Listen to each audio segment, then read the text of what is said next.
busted my wife for relentlessly texting a grad school guy, baking him cookies, and nearly introducing him to her parents. Turns out her friendly chats were an emotional affair that left me reeling. I confronted the guy, got his side, and decided enough was enough. I'm done and divorce is happening.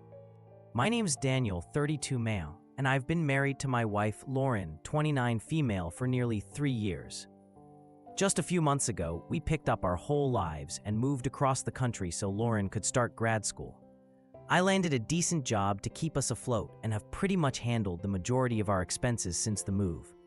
Over the last several months, I noticed Lauren glued to her phone way more than usual. Every single day, she was texting nonstop. I brought it up to her a couple of times, curious who was consuming all her attention. She shrugged it off and said it was just a friend from school. If I asked for more, she'd get annoyed or shut down, so I eventually stopped pushing. But man, my gut knew something was up. I hate that I did this, but I looked through her phone. That's when the real picture spilled out. Lauren had been messaging some guy from her program all day, every day, from 7 a.m. until well past midnight. Their chats seemed basically PG. Nothing explicitly flirty or sexual, but still, something was off. Right from the start, the thread made me feel uneasy. Lauren had reached out to a mutual friend to get this dude's number, then kicked off the conversation herself. She was always the first to text, and if the guy didn't answer, she'd double text until he responded. The pattern just didn't let up. I'm not exaggerating. She initiated every single one. To make it weirder, I've never met the guy, don't know his name, his face, anything. Their chats were mostly about her school drama or petty stuff, but it felt like she was finding any excuse to interact.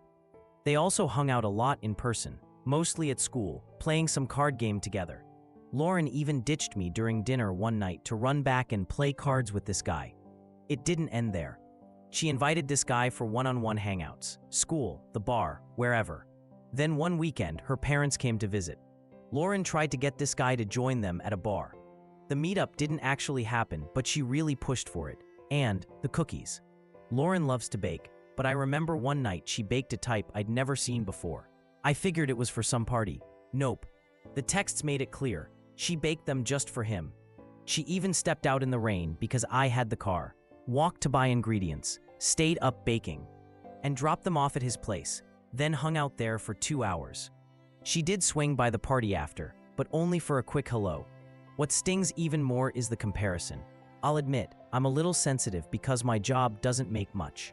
Lauren grew up comfortably thanks to her parents, and she's studying for a profession where she'll soon be making like 5 times my salary. This guy she's always texting, he's in her field too. I can't compete, looking back. I was mostly footing our living costs, not her tuition, but still, I felt sick to my stomach seeing it all. I wasn't sure if things had ever gotten physical, but either way, Lauren was crossing lines that left me feeling betrayed. Was I imagining things? Or was this as fishy as it felt? Not sure how to handle it. All I know is, Lauren has gone way over the line with this dude at school. Small clarification. Lauren's plan to introduce the guy to her parents at the bar didn't pan out, so they never actually met. Also, reading back over the texts showed me the guy at first kept her at a distance. He responded with short, non-committal messages and didn't really engage. But as the months passed, this has been going on 5 or 6 months by the way, he warmed up and became friendlier. Wanted to add again, I'm not bankrolling Lauren's tuition, just the majority of our joint expenses. Update 1, Jan 20th, 2024. So, original post got deleted. Sorry, but here's where things stand now. I got the guy's number from Lauren's phone and shot him a text.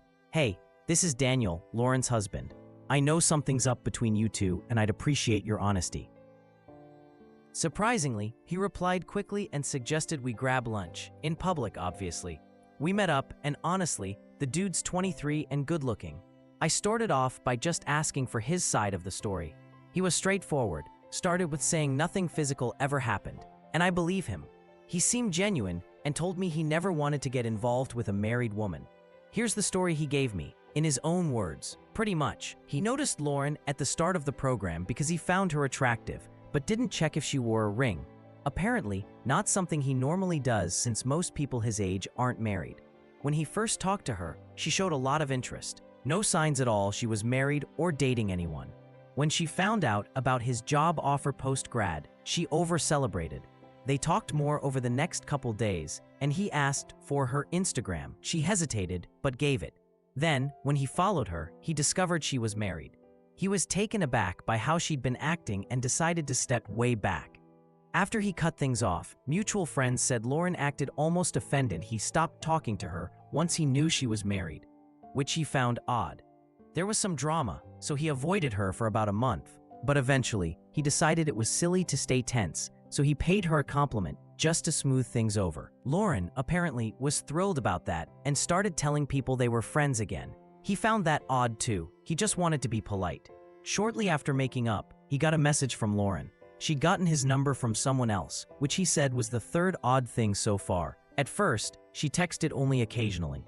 But before long, he said, she was texting every single day, double texting when he didn't answer. Lauren even pressured him to meet her parents when they were in town. He dodged the invitation, but noticed Lauren was growing increasingly invested. He wasn't very responsive, still conscious she was married, but admitted the attention grew on him. And eventually, his walls dropped because it was flattering. He'd hang out one-on-one, play cards, eat cookies she baked, and listen to her vent about how she was upset that a Thanksgiving trip she'd planned with me didn't happen because of our tight finances, and that she crashed on our couch a lot. During finals and winter break, they texted less, but as soon as the new semester kicked in, Lauren's daily, non-stop texts resumed. He felt sure at this point she was pursuing him, and though he liked the attention, he didn't make moves since she was married. He admitted that when Lauren brought the cookies over during the first week of the new semester, she sat on his bed for 10 hours, but nothing physical happened. He said, honestly, she didn't seem at all interested in sex, even though he started wishing it would happen. Now, Lauren's texting him more than ever. That's his account, and it pretty much mirrors what I saw in their chats. I don't even know what to make of it anymore.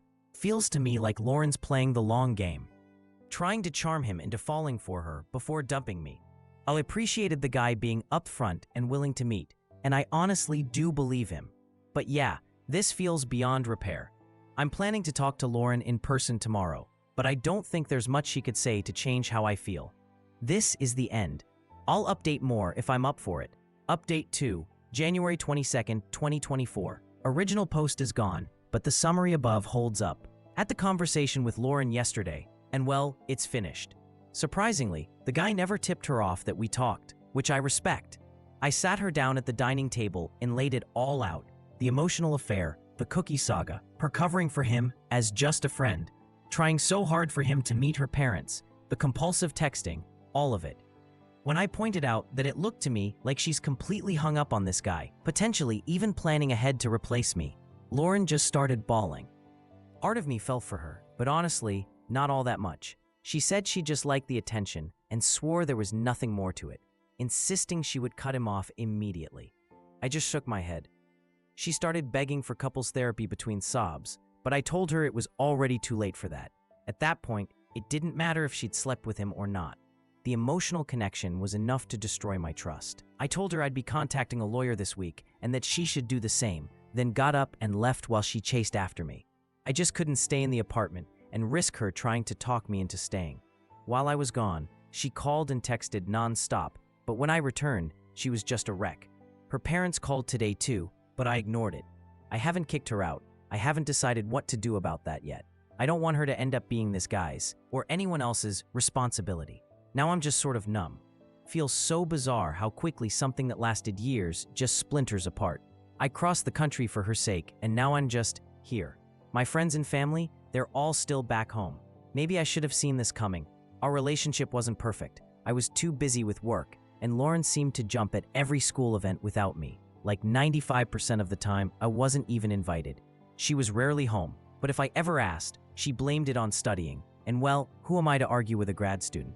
Maybe it's not totally her fault, but I'm glad I'm ending this now, before it got too messy. 3 years isn't forever. I guess it's time for me to figure my life out again. This sucks, but I appreciate everyone who's messaged me. It really helped me accept this ending. This story ends right here. This whole story shows how emotional boundaries can be crossed even without outright infidelity, and what it can do to a marriage. Sometimes, no matter how much history you have, it only takes one person growing distant and seeking emotional fulfillment elsewhere for things to fall apart. What do you think? Have you ever been in a relationship where emotional cheating hurt just as much as physical cheating? Would you have handled things differently if you were in Daniel's place? Let's talk about it below.